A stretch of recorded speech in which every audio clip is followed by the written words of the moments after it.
할렐루야. 네, 저희들 오늘 함께 시편 말씀, 하나님이 주신 말씀 시편 7편 1절에서 10절까지 함께 봉독하도록 하겠습니다.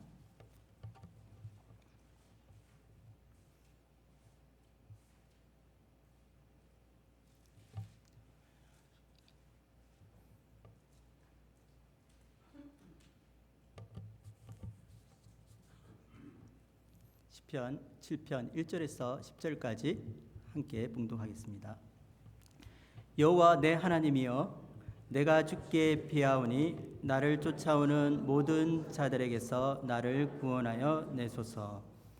건져낼 자가 없으면 그들이 사자같이 나를 찢고 뜯을까 하나이다. 여호와 내 하나님이여, 내가 이런 일을 행하였거나 내 손에 제약이 있거나 바친한 자를 악으로 갚았거나 내 대적에게서 까닭 없이 빼앗았거든 원수가 나의 영혼을 쫓아잡아 내 생명을 땅에 짓밟게 하고 내 영광을 먼지 속에 살게 하소서. 여호와여, 진노로 일어나사 내 대적들의 노를 막으시며 나를 위하여 깨소서. 주께서 심판을 명령하셨나이다. 민족들의 모임이 주를 두르게 하시고 그 위 높은 자리에 돌아오소서.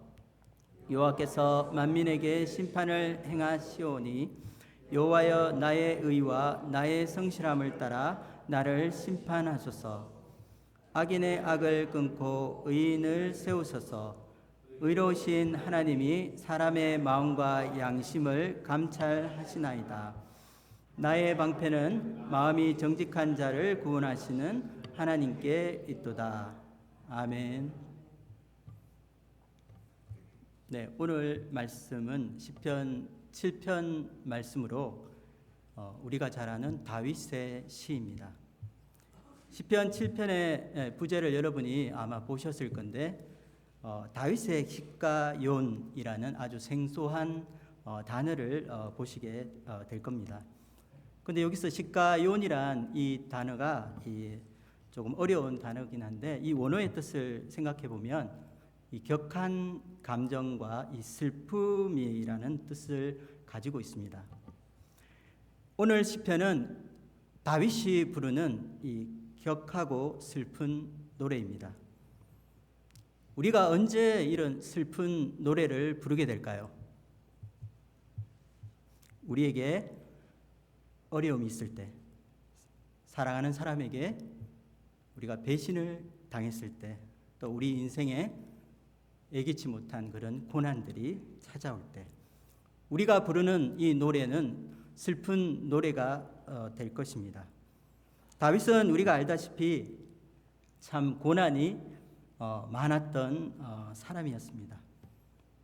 오늘 시편 말씀에서 그는 자신이 가장 사랑했던 이 사람으로부터 배신을 당하게 되었고, 이로 인해서 자신의 이 왕좌에서 쫓겨나 멀리 도망쳐야 했었습니다. 또한 이런 그를 많은 사람들이 비방하고 또 해하려고 그를 둘러싸며 그를 힘들게 하였습니다. 고난의 때에 자신의 슬픔을 노래한 이 다윗의 시를 통해서 그의 믿음의 연단이 무엇인지, 그리고 그의 신앙이 성숙해져 가는 과정이 어떠한지 우리가 배울 수 있습니다. 고난이라는 이 주제가 오늘 말씀의 주제입니다. 그런데 이 고난이라는 주제는 우리 크리스찬의 삶에서도 아주 민감하고 또 아주 중요한 문제라고 할 수 있습니다. 우리 현대인들은 고난을 싫어합니다. 많은 현대 이 크리스찬들이 기독교를 믿는 그 이유를 우리가 들어보면 대부분 사람들은 그 마음의 평화를 얻거나 아니면 위로를 받고 싶어 합니다. 그래서 그들의 신앙생활의 그 동기를 깊이 들여다보면 그 동기가 바로 축복을 받는 것이라 말할 수 있습니다. 바로 우리가 쉽게 말해서 복받기 위해서 신앙생활 할 수 있는 것입니다. 하지만 오늘 우리는 하루라는 이 현실을 살아갈 때에 우리의 삶이 늘 평탄한 이 삶만이 아니라는 것을 알게 됩니다. 세상 사람들이 힘들어하고 세상 사람들이 당하게 되는 그런 고난을 크리스찬이라고 해서 비켜가지 않기 때문입니다. 오히려 성경은 우리가 예수님을 믿고 그리고 정직하게 살아갈 때에 우리 삶에 고난과 핍박이 있을 것이라고 말씀하고 있습니다. 제가 여러분에게 한 가지 질문을 드리겠습니다. 여러분에게 두 가지 삶이 있고 하나를 선택해야 한다고 가정해 보겠습니다. 하나는 여러분의 삶에서 고난 없이 형통한 삶만, 그래서 편안한 삶만을 약속해 준다고 해보겠습니다. 하지만 그 신앙생활에 이 성장이 전혀 없는 삶이 있습니다. 그리고 두 번째는 우리의 삶에 고난이 있고 또 힘들고 또 어려움이 있지만 우리의 내면이 성숙해지고 우리가 성장하는 삶이 있습니다. 만약 여러분이 이 두 가지의 삶을 선택해야 되는 그런 시간이 있을 때 여러분은 어떤 삶을 선택하시겠습니까? 오늘날 많은 예수님을 믿는 사람들의 관심은 오직 자기 자신의 구원에 있는 것 같습니다. 예수 믿고 우리가 복을 받고 이 천국에 가는 것입니다. 그래서 신앙생활 하다가 이 자신의 구원에 대한 의심이 찾아왔을 때 우리는 하는 질문이 있습니다. 한 번 받은 구원은 잃을 수 있는 것인가? 이처럼 많은 이들의 생각과 의식 속에 이 구원에 대한 이 관심과 열정이 있다는 것을 보게 됩니다. 하지만 어떻게 하면 내가 거룩한 삶을 살 수 있을까라고 묻는 사람들은 너무나 적습니다. 게리 토마스가 쓴 뿌리 깊은 영성은 흔들리지 않는다라는 책이 있습니다. 이 책에서 보면 이 구원과 성화에 대한 내용을 하고 있는데요. 제가 한번 읽어보도록 하겠습니다. 안타깝게도 현대의 기독교 영성은 출발선이 곧 결성선일 때가 많습니다. 이 경우 그리스도인의 삶의 목표가 구원입니다. 구원은 그리스도인이 되는 순간 받는 것입니다. 많은 복음주의자가 믿듯이 구원은 잃을 수 없는 것이며 따라서 철저한 비그리스도인도 새 신자가 되는 순간 이미 기독교의 목표에 도달해 버립니다. 그리하여 우리의 출발선은 곧 결승선이 되고 맙니다. 남은 일이라고는 시상식이 시작될 때까지 버티고 기다리는 것뿐입니다. 게리 토마스가 했던 이 현대의 기독교 영성은 이 출발선이 곧 결성선일 때가 많다는 이 말을 한번 곱씹어 보십시오. 왜 출발선이 결성선이 되는 것일까요? 왜 우리 기독교는 제자리 걸음을 하며 성장이 둔한 것일까요? 문제는 우리가 생각하는 이 구원이 이 예수 믿고 천국 가는 것이 전부라고 우리가 생각하기 쉽기 때문입니다. 성경에서 말하는 우리의 궁극적인 이 구원의 모습은 우리가 예수 그리스도의 형상을 본받는 것입니다. 우리 함께 에베소서 4장 13절 말씀을 읽어보도록 하겠습니다. 우리가 다 하나님의 아들을 믿는 것과 아는 일에 하나가 되어 온전한 사람을 이루어 그리스도의 장성한 분량이 충만한 데까지 이르리니. 예수님을 닮아 예수님의 장성한 이 분량까지 이르는 것이 우리를 불러주신 하나님 아버지께서 우리를 부르신 그 목적이 된다고 말씀하고 있습니다. 우리 크리스찬이 천국 가는 그날까지 살아가는 이 대부분의 이 과정이 이 성화의 과정이라고 우리는 말할 수 있습니다. 예수님을 닮아서 거룩해지는 이 성화의 과정은 이 구원을 완성하는 신앙의 여정이 될 것입니다. 하나님이 우리를 부르신 이 목적의 이 큰 그림을 우리가 잃어버릴 때가 있습니다. 우리가 이 하나님의 이 부르심의 목적을 잃어버릴 때 우리의 신앙은 예수 믿고 구원에 대한 확신이 생기고 나서 오히려 길을 잃고 방황할 수밖에 없다는 것입니다. 우리의 신앙의 출발선이 곧 결승선이 되기 때문입니다.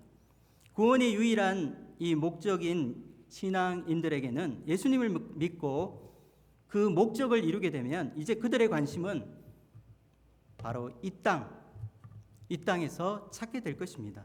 어떻게 하면 현실에서 우리가 더 잘 살고 그리고 더 큰 복을 누리는 데 있을 것입니다.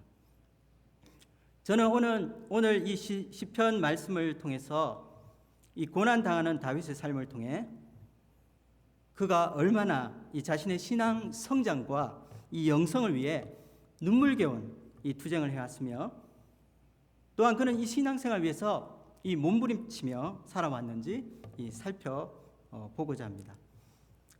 우리에게도 이런 내적 이 성장과 성숙을 위한 그런 거룩한 이 목표가 있어야 할 것입니다.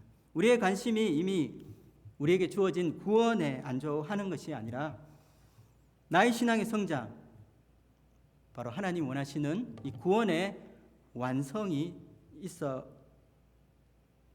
되어야 한다는 것입니다. 오늘 말씀을 통해서 고난 속에서 연단되어지는 시편 기자의 이 내면의 이 보고서를 두고 우리 신앙의 성장을 위해서 필요한 요소들이 무엇인지 함께 배울 수 있기를 기도합니다. 함께 1절 말씀을 읽어보도록 하겠습니다. 여호와 내 하나님이여, 내가 주께 피하오니 나를 쫓아오는 모든 자들에게서 나를 구원하여 내소서. 다윗은 그 고난의 깊은 그 어두운 시간 가운데 하나님께 기도하고 있습니다. 그를 잡으려고, 그를 쫓으려고 오는 사람에게서 자신을 구원해 달라고 하나님께 간구하고 있는 것입니다. 우리가 인생을 살아가다가 만나는 이 어려움 속에서 누구의 이름을 부르느냐, 누구의 이름을 찾느냐 하는 것은 중요한 문제입니다. 여러분은 삶이 공고해질 때에 누구의 이름을 부르십니까? 우리가 인생의 위기에서 부르는 이름이 바로 내가 누구인지를 결정해주는 나의 정체성이 될 것입니다. 내가 만몬의 신인 물질과 이 돈의 이름을 부르면 나의 정체성의 본질은 우상이 될 것입니다. 내가 세상 지위와 이 권력의 이름을 부른다면 이 세상의 이 권력이 나의 존재감이 될 것입니다. 다윗은 인간이 당하는 그 큰 어려움 가운데 자신의 인생의 어려움을 만났을 때 여호와 하나님의 이름을 불렀습니다. 그리고 이 여호와 하나님을 내 하나님이라고 부르고 있습니다. 구약 성경에서 일반적으로 우리가 하나님에 대한 표현이 크게 두 가지가 있다고 생각해 볼 수 있습니다. 하나는 엘로힘, 하나는 여호와 하나님입니다. 엘로힘은 전능하신 하나님을 의미합니다. 이것은 하나님과의 이 관계성보다는 하나님의 권능을 나타내는 말입니다. Almighty God, 전능하신 하나님이십니다. 그러나 여호와 하나님이라고 할 때 여호와는 바로 하나님의 인격적인 이름을 나타냅니다. 그리고 이 이름은 이스라엘이라는 하나님이 택하신 이 백성에게만 알려진 이름이었습니다. 지극히 개인적이며 언약을 맺은 그 언약 백성에게만 주신 이름입니다. 이스라엘의 거룩한 하나님의 이름이 바로 이 여호와 하나님 이름입니다. 너무나 두렵고 경외하는 이름이기 때문에 함부로 우리가 부를 수 없는 존귀한 이름이었습니다.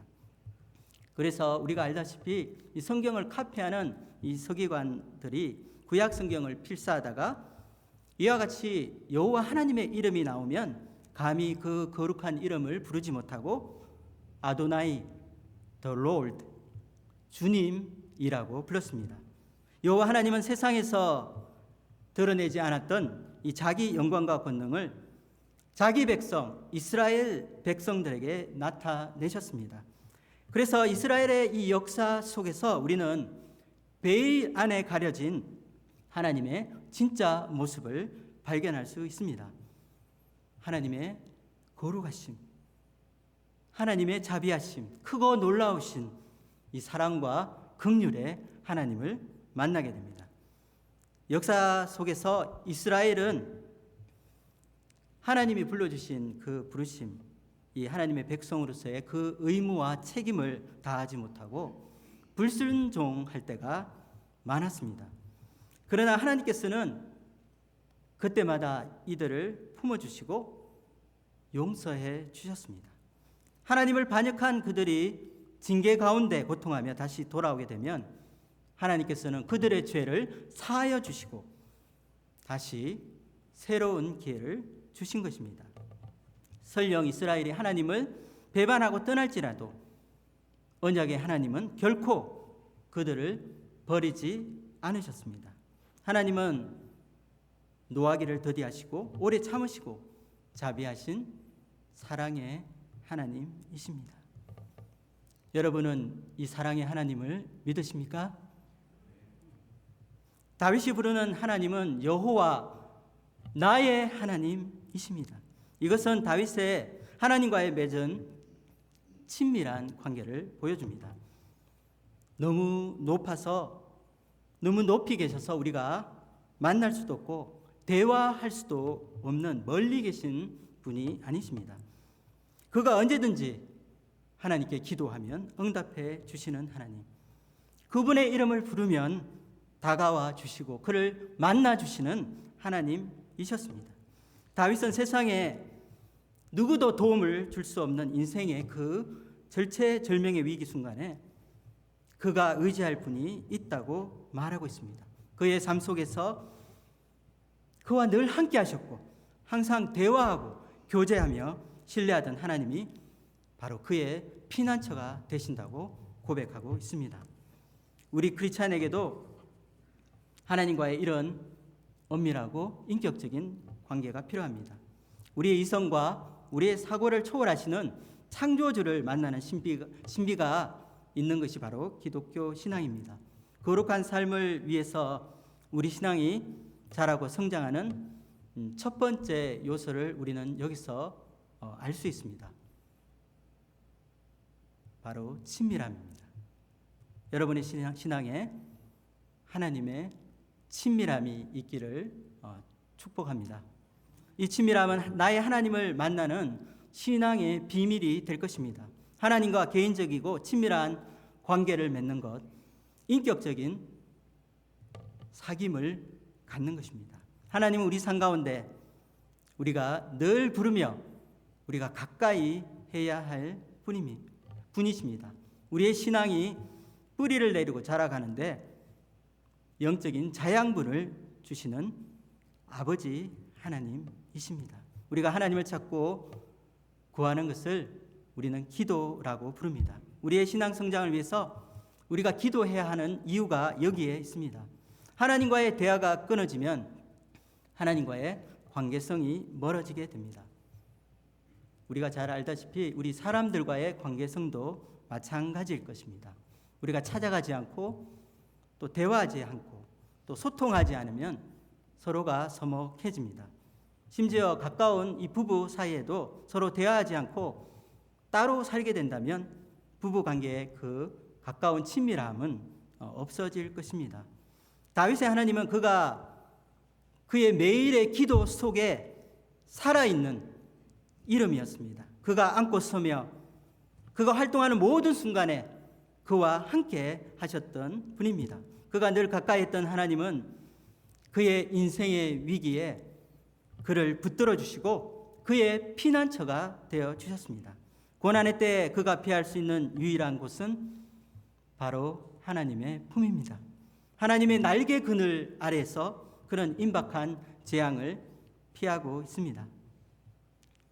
우리에게 찾아오는 고난과 어려움이 있을 것입니다. 그러나 이런 고난을 통해서 우리는 하나님께 더욱더 가까이 나아가야 할 것입니다. 그분의 품 안에 우리가 거하며 더 깊은 영적인 교제를 사모해야 할 것입니다.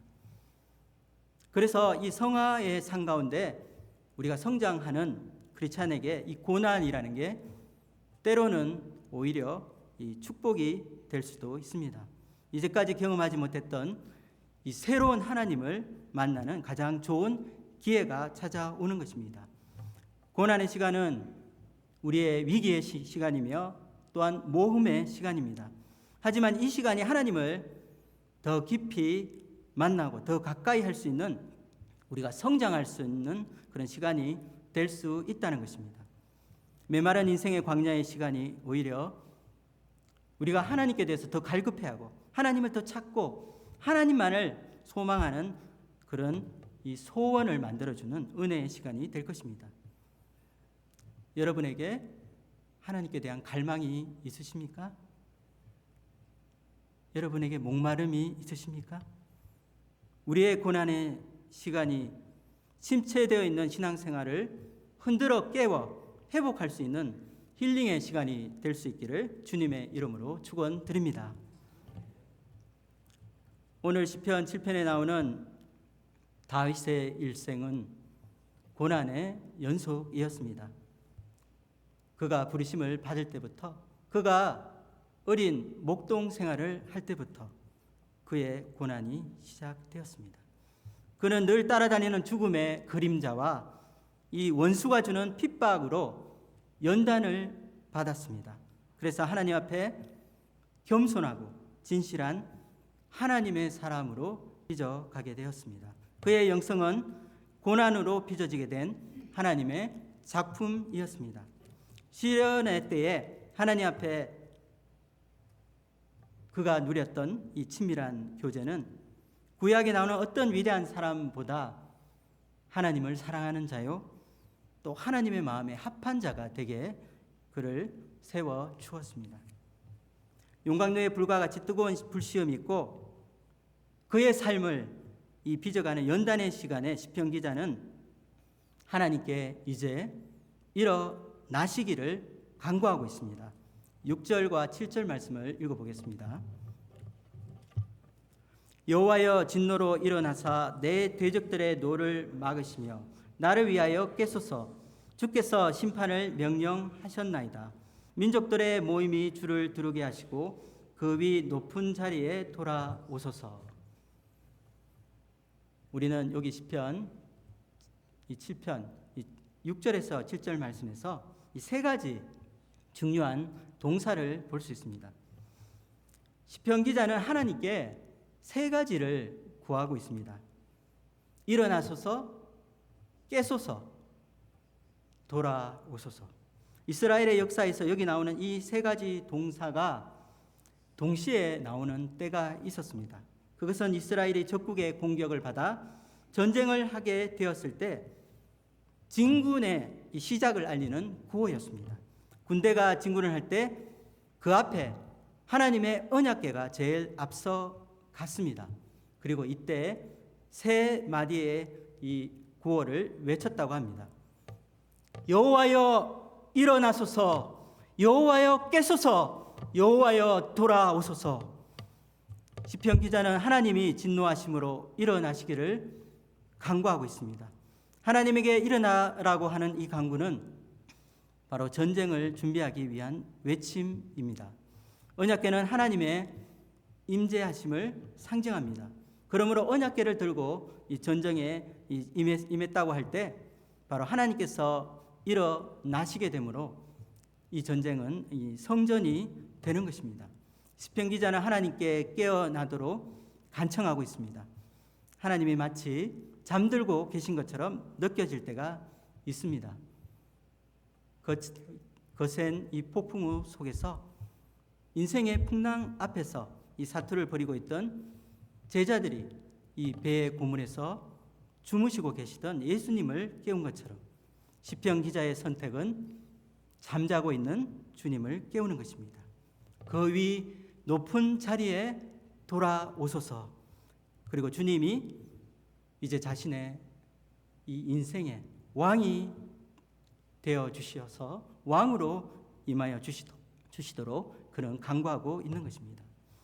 왕이여 돌아오시옵소서. 왕이신 하나님은 전쟁에 능하신 만군의 하나님이십니다. 우리는 여기서 이 거룩한 삶을 위하여 우리 영성이 더 자라고 성장하기 위해서 필요한 두 번째 요소를 발견하게 됩니다. 그것은 우리가 이 영적인 전쟁터를 경험해야 한다는 것입니다. 마이티 워리어, 전쟁에 능한 이 전사는 전쟁터에서 길러지게 됩니다. 우리의 영성이, 우리의 이 내면의 그 영성이 다음 단계 높이 뛰기를 하기 위해서는 이런 영적인 이 전쟁터를 지나가야 하고 열악한 환경 가운데 살아남고 승리하는 그 체험을 해야 하는 것입니다. 영적인 전쟁터에서 가장 중요한 것이 있습니다. 바로 이 전쟁터가 하나님의 성전, 거룩한 전쟁이 되게 하는 것입니다.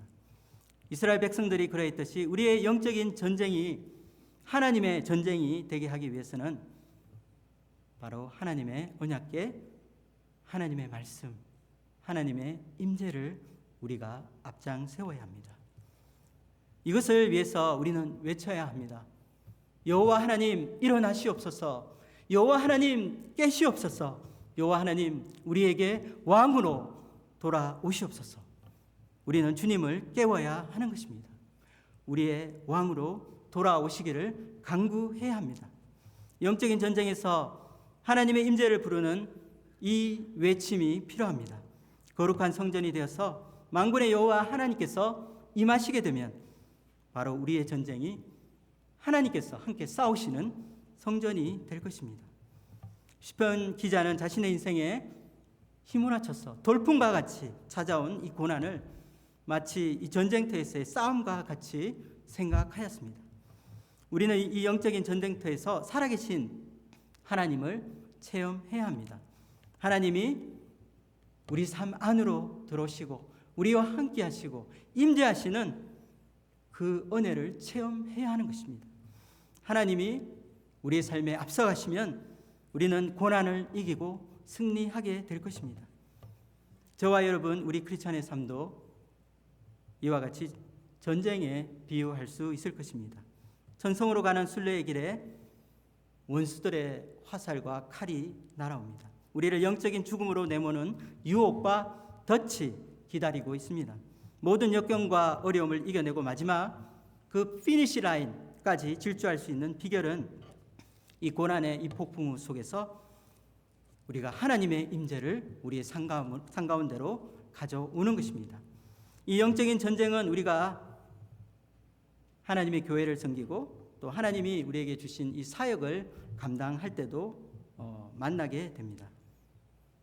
우리가 체험하는 이 영적인 전쟁터에서 중요한 한 가지 우리가 알아야 할 것이 있습니다. 우리가 기도하는 친구들이 있을 것입니다. 아직까지 예수님을 믿지 않는 부모님이 계실 것입니다. 가족들이 있을 것입니다. 우리가 기도하고 우리가 간절히 소원하는 한 사람의 영혼의 구원입니다. 한 영혼이 영원한 생명을 얻느냐 아니면 영원한 멸망을 당하느냐 하는 것입니다. 마귀의 소유가 되느냐 하나님의 소유가 되느냐 하는 갈림길에 있습니다. 우리가 인지하지 못하는 가운데 우리는 우리의 대적이 있다는 사실을 알아야 합니다. 우리의 대적은 마귀 사탄이며 이들이 원하는 것은 우리가 멸망당하고 하나님의 은혜에서 떨어져 나가는 것입니다. 교회에서의 사역, 전도와 말씀, 이 모든 이 것들이 바로 우리의 영적인 전쟁터인 것을 우리에게 말해주고 있습니다. 우리가 복음을 전하고 죄와 이 사탄의 포로로 잡혀있는 영혼들을 하나님께로 인도하게 되는 이 모든 영적인 장소가 바로 영적인 이 전쟁터가 될 것입니다. 무엇보다 이 영적인 전쟁은 사실 저와 여러분의 이 마음속에서 지금도 일어나고 있습니다. 크리스찬들의 삶 가운데 끊임없이 찾아오는 죄의 유혹이 있습니다. 하나님 앞에서 자신의 본성과 싸우고 또 하나님 앞에서 믿음을 지키기 위해서 이 영적인 전쟁이 우리 마음에 일어나고 있습니다. 세상과 타협하고 죄와 타협하고자 하는 시험들이 우리에게 찾아오고 우리를 올가미와 덫의 함정으로 이끌어 가고 있습니다. 또한 시련의 시간, 우리가 정말 힘든 그 시간을 보낼 때 그때 찾아오는 가장 큰 유혹은 하나님의 사랑을 의심하게 만드는 이 사탄의 계략입니다. 우리 인생에 부는 이 폭풍우는 너무나 가혹해서 때로는 우리의 가장 소중한 것들을 빼앗아가고 우리를 처절하게 절망하게 만듭니다. 내가 모든 것을 잃어버릴지라도 내가 하나님만을 붙들고 하나님의 이 사랑을 신뢰하겠다는 결단이 없이는 통과할 수 없는 시험들이 있습니다. 우리의 영성이 성장하고 자라는 때는 바로 이와 같은 이 불시험과 유혹을 이기는, 그래서 하나님을 우리가 선택하는 때입니다. 태풍이 불고 거센 폭우가 내린다 해도 우리는 하나님 안에 있는 이 피난처 안에서 안식과 평안을 누릴 수 있습니다. 우리의 신앙이 자라고 내면이 성장하는 것이 바로 우리 마음 안에서 일어나는 일들입니다. 우리의 영성은 결국 우리가 하나님을 얼마나 신뢰하며 또 하나님을 얼마나 의지하느냐에 따라 달려 있습니다. 우리가 하나님을 신뢰할 때 우리 신앙은 성장할 것이지만, 그러나 우리가 하나님을 신뢰하지 못할 때 우리의 신앙은 퇴보할 수도 있습니다. 파이오니아 이 성경 번역 선교회라는 이 선교 단체에 소속된 한 아프리카 이 선교사의 일화가 있습니다. 아프리카라는 이 열악한 환경 가운데 이 사역에 많은 어려움이 있었을 것입니다. 그런데 어느 날 이 근처에 이 피워두었던 이 모닥 불씨가 이 날아와서 이 초가 지붕에 떨어졌고 불은 순식간에 이 지붕 전체로 번지게 되었습니다. 이 선교사님 이 가족들은 어떻게 해서든지 이 불을 꺼보려고 애를 썼지만 바짝 마른 건조한 공기에다가 아프리카의 이 뜨거운 태양까지 보태져서 전혀 손을 쓸 틈도 없이 모두 타버리게 되었습니다. 집이 불타서 숯덩어리가 되어 이 시커멓게 그을린 이 재가 되어버린 상황에서 어디선가 중얼중얼 기도하는 소리가 들렸다고 합니다. 그것은 이 선교사님이 댁에 7살짜리 아이 윌리엄이라고 하는 이 꼬마가 하나가 혼자서 중얼중얼 기도하고 있었던 것입니다. 그런데 신기하게 이 엄마의 귀에는 이 기도 소리가 마치 시편 9절을 읽는 것처럼 들렸다고 합니다. 그래서 이 아이가 혼자서 기도하는 그 내용을 적어 보았다고 합니다. 제가 그것을 읽어보겠습니다. 바람이 불든 비가 내리든 불이 나든 용암이 흐르든 주님은 결코 우리를 버리지 않으십니다. 지진을 만나든 홍수를 겪든 뛰노는 바다에서나 활활 타는 불길 속에서나 주님은 절대로 우리를 버리지 않으십니다. 주님을 사랑하는 이들에게 은혜를 주십니다. 수없이 많은 선물을 허락하십니다. 십자가에 달려 돌아가시는 순간 주님이 이미 이렇게 하셨습니다. 주님은 그분의 백성들을 절대 홀로 남겨두지 않으십니다. 성경은 그분의 검입니다. 주님은 훌륭한 인도자입니다. 우리를 사랑하시는 주님, 그분은 거룩한 백성들을 결코 잊지 않으십니다. 7살짜리가 한 기도 치고는 너무나 성숙한 기도라는 생각이 듭니다. 불길은 무서운 속도로 집을 다 태우고 그리고 근처에 있는 사람들도 위협했지만 이 소녀는 이 불꽃 속에서 살아계신 하나님을 본 것입니다. 우리 인생에서 이처럼 불길이 일어나 우리가 화상을 입고 재앙을 당할 그런 때가 있습니다. 태풍이 불고 홍수가 나고 사건, 사고들이 우리를 덮칩니다. 우리 인생에서 우리의 모든 것을 이 태울 기세로 맹렬히 다가오고 있는 이 많은 불길들이 있습니다. 죄의 불길, 쾌락과 세상 즐거움의 불길이 우리 인생을 태우고자 합니다. 매일 일어나는 재앙과 사고의 불길이 계속해서 우리를 위협하고 있습니다. 그러나 우리 인생에서 가장 무서운 불이 있습니다. 세상에 살아가는 모든 이들에게 찾아올 가장 두려운 불길이 있습니다. 그것은 사망의 불입니다. 한 사람이 한평생 쌓아놓은 그 인생이라는 집을 모두 집어 삼키게 됩니다.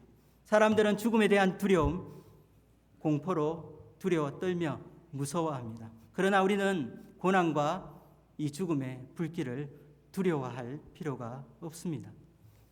이 모든 것을 아시고 우리와 함께 하시고 우리를 지켜주시는 나의 하나님이 계시기 때문입니다. 하나님은 사랑하는 백성들을 결코 홀로 내버려 두시지 않으십니다.